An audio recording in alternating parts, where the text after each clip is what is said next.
Good morning বন্ধুরা, welcome back to a new blog. আজকে পুজো তো চলে গেল, সবাইকে বিজয়ার অনেক অনেক ভালোবাসা আর বড়দের অবশ্যই করে আমার প্রণাম। চলো সারা দিনটা আমরা কি করি না করি দেখতে থাকো। এখানে দেখো সোনামা রেডি হয়ে গেছে, স্নান টান করে খেয়ে দিয়ে নিয়ে ব্রেকফাস্ট করে নিয়ে পুতুল নিয়ে যাচ্ছে। কোথায় যাচ্ছে? হ্যাঁ, আমিও এখানে স্নান টান করে রেডি হয়ে গেছি, যাচ্ছি হচ্ছে মায়ের বাড়ি। যাব হচ্ছে মায়ের বাড়ি। তো বসে আছি হচ্ছে ক্যাবের জন্য, একটু ওয়েট করছি। তো এখানে দেখো আমি সব কিছু ব্যাগ ফ্যাগ গুছিয়ে নিয়েছি, তাড়াতাড়ি করে সব কিছু করে নিয়ে এখানে চলে এসেছি মায়ের বাড়িতে। সোনামা একা আসেনি, ও নিয়ে এসছে ওকেও, কারণ ও তো এখন ফ্যামিলিতে নতুন, তো একবারও দিদিন বাড়িতে আসেনি, সেই জন্য দিদিন বাড়ি দাদুন বাড়ি দেখানোর জন্য ও ওকে নিয়ে এসছে। আমিও এখানে চলে এসেছি, খালি ঠোঁটের চারপাশটা একটুখানি বিশ করছে। না জানি কী করে আমার ঠোঁটটা আবার এই জিনিসটা হওয়া থেকে বন্ধ হবে। তো এখানে একটা আইসক্রিম পেয়ে গিয়ে খুব খুশি, দেখো কী কাণ্ড করে যাচ্ছে। এটা যে আইসক্রিম ও বোঝেইনি, বল ভেবেছিল। তারপর যাই হোক খুলে টুলে দিতে এই যে আইসক্রিম খাচ্ছে এখানে বসে বসে। আর আমিও এখানে এসে মাকে বললাম একটু নিমকি দাও, মিষ্টি ফিষ্টি আর খাবো না, হয়তো একটু নিমকি খাচ্ছি বসে বসে।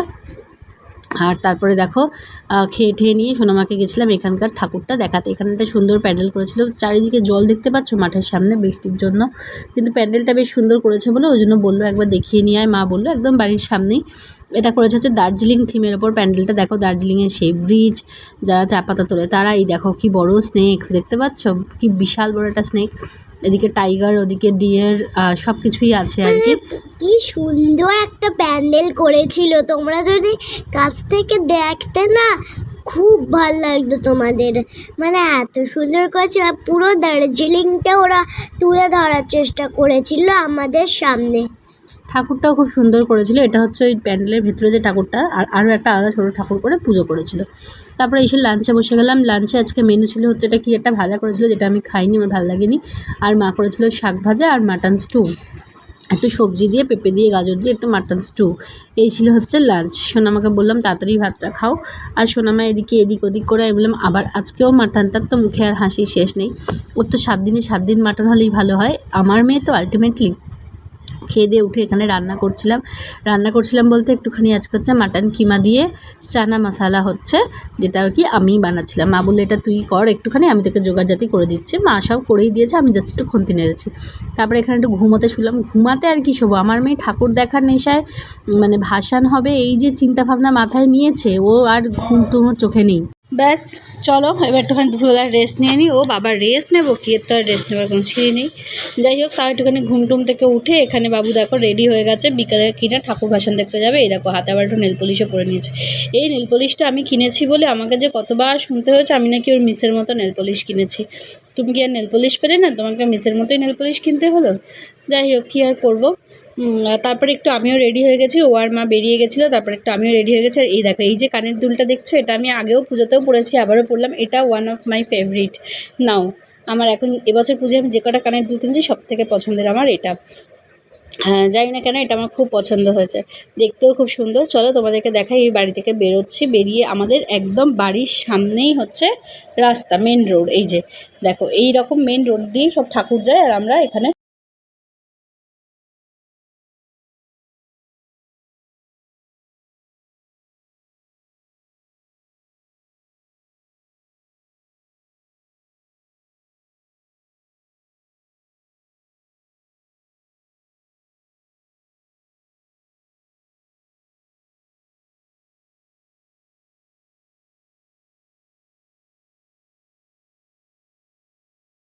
আর একদম আমরা এখানে বসে বসে ঠাকুর দেখিয়ে। দেখো এইটা হচ্ছে আমাদের বাড়ি, আর এইটা হচ্ছে রাস্তায়। দেখো উল্টো দিকেই যে দার্জিলিংয়ের ঠাকুরটা দেখতে গেছিলাম, এটা সেই ঠাকুরটাই এখন গাড়িতে তোলা হচ্ছে।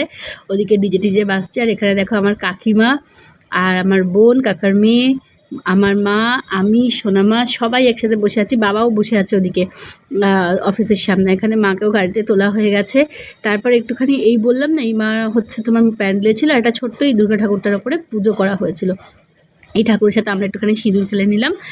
আমরা আর যাইনি ক্লাবে, আমরা এখানে একটুখানি সিঁদুর খেলে নিলাম। দেখো এখানে সোনামাও আমার সিঁদুর লাগিয়ে দিয়েছে, আরও সবাই সব সিঁদুর টিঁদুর লাগিয়েছে। এটা মা আর মামনি। আর ওদিকে আমার কাকার মেয়েটে সবাই বেরিয়েছিল, এই যে কাকামণি আর মামনি সবাই মিলে আমরা একসাথে এখানে হুল্লোড় করছিলাম আর কি। আর এটা হচ্ছে আমার কাকার ছোট মেয়ে, বড় দিদি এখনও আসেনি, কারণ দিদিরও ওখানে সামনে পুজো হয়, দিদি ওখানে এনজয় করছিল। তারপরে এখানে দেখো সোনামা একটুখানি টুকুস করে আমার ফটো তুলে দাও বলে মায়ের সাথে ফটো তুলে নিয়েছে। দুই মা একসঙ্গে যাত্রা করছে, আর এত ভাল লাগছিল, মজা হচ্ছিল। এটার জন্যই আমি এখানে এসেছি, অনেক বছর পর এলাম মায়ের ভাসান দেখতে। কত লোকজন দেখো, এখানে একটুখানি সিঁদুর খেলা চলছে। সোনামা দেখো সবার মাঝখানে গিয়ে এর গালে সিঁদুর লাগাচ্ছে, ওর গালে সিঁদুর লাগাচ্ছে, নিজের মুখে সিঁদুর মারছে, এইসব করে যাচ্ছে। এত বদমাইশ, দেখো সমানে আমাকে সিঁদুর লাগাচ্ছে এদিক ওদিক সেদিক করে। আর এখানে দেখো কি সুন্দর ছৌ নাচ আনা হয়েছে, মানে বিভিন্ন যেরকম প্রসেশন হয় সেসব। আর কি জ্যাম দেখো রাস্তা। আমরা ওই রাস্তার ওপরে আর উঠি না, মানে ওই সামনেটাতেই, বাড়ির সামনেতেই বসে থাকি। এই যে আমাদের বাড়ির ওপর দিয়েই ঠাকুর যাচ্ছে এরমভাবে। এটা একটা গণেশ ঠাকুর, মানে পরপর যেরকম যাচ্ছে আর কি। গণেশ ঠাকুর, লক্ষ্মী ঠাকুর, সরস্বতী ঠাকুর সব পরপর যাচ্ছে। আমি সোনামাকে নিয়ে এদিক ওদিক ঠাকুর দেখছি, ব্র্যান্ড পার্টি দেখছি। আমি রাস্তার উল্টো দিকে একটু চলে এসেছি, ঠাকুরটা দেখতে পাচ্ছিলাম না বলে ওদিকে। যাই হোক, সন্ধ্যেবেলা এইসব করলাম, খুব মজা করছিলাম। আর তার মধ্যে গাড়ির জ্যাম লেগে গেছে, একদিক দিয়ে গাড়ি যাচ্ছে, একদিক দিয়ে ঠাকুর যাচ্ছে। প্রত্যেক বাড়ি এই জিনিসটা হয়, প্রত্যেক বছর এটা হয়। তবে আমি অনেক বছর আসিনি, অনেক বছর পর এলাম, ভালোই লাগছে এখানে দেখতে। আমরা ছোটো থেকে এরকম প্রসেশন দেখতাম তো। স্পেশালি এই দুর্গা পুজো আর জগদ্ধাত্রী পুজোতেও এখানে খুব বড় বড় করে প্রসেশন করা হয় 2-3টে ক্লাবের। আর কালী পুজোতেও হয়, কালী পুজোতেও স্পেশালি 2টো ক্লাব আছে যেখানে খুব বড় করে প্রসেশন করে ঠাকুর যায়। এখানে মা চলে যাচ্ছে, এটা বাড়ির আমাদের উল্টো দিকেই হয়েছে যেটা, সেই ঠাকুরটা। আর এখানে আমরা টুকটুক করে একটুখানি বসে বসে আনন্দ করছি, গল্প করছি, খাওয়া দাওয়া করছি, সব কিছুই চলছিল। তো আমাদেরকে ওই ক্লিপটা নিতে ভুলে গেছি যেখানে আমরা ফুচকা খেয়েছি, আলু কাবলি খেয়েছি, ঝালমুড়ি খেয়েছি, কোল্ড ড্রিঙ্কস খেয়েছি।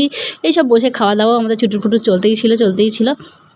এখানে যাচ্ছে ব্যান্ড পার্টি, এই দেখো এখানে ব্যান্ড পার্টি যাচ্ছে ঢুকুর ঢুকুর করতে করতে। আর তারপরে আমি বললাম যে সোনামাকে যে তোমার কেমন এনজয় হচ্ছে। সোনামা বললো আমার হেভি মজা হচ্ছে, আমার খুব আনন্দ হচ্ছে। মাম্মা তোমার কেমন লেগেছে এটা? আমার তো সব ঠাকুরই খুব ভালো লেগেছে, আর প্রসেশনগুলোও তো ভালো লেগেছে। এই ডিজে চলে গান হচ্ছে, নাচ হচ্ছে, বাপরে বাপ। এইখানে সোনামাও একটুখানি নেচে নিল। আর ভালো লাগছিল হচ্ছে এই ঠাকুরটা দেখো স্পেশালি, এটা খুব সুন্দর করেছে। ঠাকুরের মুখখানা এত সুন্দর যে কি বলবো। মা দুর্গার মুখটাও যেমন সুন্দর, লক্ষ্মী সরস্বতী গণেশ কার্তিকের মুখটাও তেমন সুন্দর। আর অনেকক্ষণ পর দেখলাম একটা জায়গায় একটা ঢাক বাজতে, যেটা এবছর আমি একটু মিস করছি। সেটা হচ্ছে বিজয়ার সময় ঢাক বাজা। এবছর এত বেশি ডিজে হয়ে গেছে যে ঢাকের সেরকম ইয়েটাই পেলাম না। তবে এই ঠাকুরটার পাশে পেলাম যে ঢাক বাজা, যেটা খুব ভালো লাগলো আমার দেখে। আর এখানে এই যে দেখো বসে বসে দেখো কোল্ড ড্রিঙ্কস খাওয়া হচ্ছে, এইসব হচ্ছে। আর এখানে ঠাকুর যাচ্ছে। আমরা প্রায় 10:30 অবধি বসেছিলাম। এই যে গুবলি একটা ওকে বেলুন কিনে দিয়েছে, মানে ওর ছোটো মাসি আর কি, ওকে একটা বেলুন কিনে দিয়েছে। সেটা হচ্ছে এই যেরকম বেলুন, এরোপ্লেন। কী ভালো লাগছে, এটা নিয়ে তো বেশ কিছুক্ষণ খেলা হলো, আনন্দ হলো। তারপরে এই যে এনাকে রাস্তায় দেখতে পেয়ে দাঁড় করিয়ে ধরে সবাই মিলে আদর টাদর করা হলো। কি কিউট দেখতে না, কি মিষ্টি। সোনামা ভয়ও পাচ্ছিলো, আবার একটু হাতও দেবে এরকম ব্যাপার। তারপরে ও চলে গেল, আমার সোনামা বলছে আমি একটা কিনবো মাম্মা। তারপরে ও চলে গেল। আবার একটা ঠাকুরও এলো, কিন্তু এই ঠাকুরটা দেখো কীরকম, মানে এত বেশি সিঁদুর মাখিয়েছে যে সব ঠাকুরের মুখগুলো পুরো সিঁদুরে ভরে গেছে একদম। লক্ষ্মী সরস্বতীকে একসঙ্গে তুলেছে আর কার্তিক গণেশকে একসঙ্গে তুলেছে গাড়িতে, যেটা আমার একটু অড লাগলো। যাই হোক, এখানে ধুনো দিতে নিয়ে যাওয়া হচ্ছিলো ঠাকুরটাকে, খুব ভালো লাগছিলো। এত সিঁদুর কেন মাখায়, সবই ঠিক আছে, বাট এত সিঁদুর মাখালে মুখগুলো একদম নষ্ট হয়ে যায়। যাওয়ার সময় মায়ের মুখটা বেশ দুঃখী হয়ে থাকে। এখন বাজে প্রায় 10:15-20, আর ও এসে এইসবে মানে হাত পা মুখ ধোবে কি উঠে লাফালাফি করতে শুরু করেছে। আমারও দেখো মাথায় সিঁদুর, মুখে সিঁদুর সব ভর্তি। আমি একটুখানি ফ্রেশ হব, তারপরে ডিনার করতে দিয়েছে মা। এখানে সেই কিমা চানা বানিয়েছিলাম, কিমা চানা আর রুটি, আর ছিল মিষ্টি। আর সোনামা খাবে কি, বলছি টায়ার্ড ফিল করছো? বলছে না, আমার খুব আনন্দ হয়েছে। আর দেখো ও কী করবে না, দেখো শোনো। আমার তো খুব মজা লেগেছে, এত সুন্দর প্রসেশন দেখতে। আমাদের সবার খাওয়া হয়ে গেছে, শুনে আমার এখনও এক গাল রুটি একটু মিষ্টি পড়ে আছে, কখন খাওয়া শেষ করবে জানি না। চলো আজকে ব্লগটা এখানে শেষ করি। তোমরা সবাই ভালো থেকো, সুস্থ থেকো, সাবধানে থেকো। তো গুড নাইট, আবার কালকে একটা নতুন ব্লগ নিয়ে আসছি। মজা আমাদের ব্লগে তোমাদের কেমন লাগছে জানিও, প্লিজ লাইক করো, সাবস্ক্রাইব করবো। টাটা।